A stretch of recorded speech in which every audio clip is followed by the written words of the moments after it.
अक्षय तृतीया हिंदू धर्मातील अतिशय महत्त्वपूर्ण असा हा सण।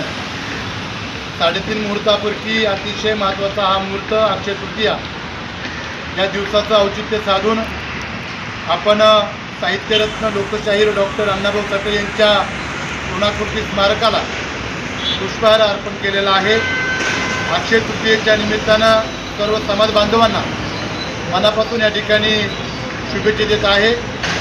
या प्रसंगी साहित्यरत्न लोकशाहीर अण्णाभाऊ साठे प्रबोधन पर्वाचे माजी अध्यक्ष मार्गदर्शक टी.पी. खंडाळे साहेब असतील, आद्य क्रांतिगुरू लहुजीवासा साळवे प्रबोधन पर्वाचे प्रथम अध्यक्ष तथा माझे सहकारी आदरणीय संजयजी दुधर्म साहेब असतील, ज्येष्ठ मार्गदर्शक नेते आदरणीय भगवानजी शिंदे साहेब असतील, मोहनजी पिसे साहेब असतील, गणेशजी कलवले असतील, त्याचबरोबर मांगल्य प्रतिष्ठानचे संस्थापक अध्यक्ष आदरणीय राजूजी आवळे साहेब असतील, या सर्वांच्या वतीनं सर्वांना अक्षय तृतीयेच्या शुभेच्छा। त्याचबरोबर सध्या या राज्यामध्ये आपल्या मातंग समाजाच्या शैक्षणिक आणि आर्थिक प्रगतीच्या संदर्भामध्ये गेल्या अनेक वर्षांपासून लोकसंख्येच्या नुसार 13% अबकड करून स्वतंत्र आरक्षण देण्याच्या मागणीच्या शेवटच्या व अंतिम टप्प्यामध्ये या राज्य सरकारची प्रक्रिया आलेली आहे।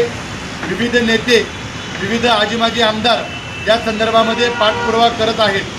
मी या व्हिडिओच्या माध्यमातून आपल्या पिंपरी चिंचवड शहरातील तमाम मातंग समाज बांधवांना विनंती करतो की आपणही ज्या पद्धतीने या राज्य सरकारनं ईमेलच्याद्वारे अधिसूचना या ठिकाणी पाठवण्याचं आव्हान केलेलं आहे, तर प्रत्येकानं प्रत्येकाची जबाबदारी ओळखून आपल्या राज्यघरातून आपण आहोत त्या ठिकाणावरनं ईमेलद्वारे या राज्य सरकारला अबकडचं वर्गीकरण लागू करण्यासंदर्भामध्ये ईमेल पाठवावेत अशा प्रकारची विनंती या निमित्तानं करतो व सर्वांना या ठिकाणी जय लवजी, जय भीम, जय शिवराय, जय महाराष्ट्र।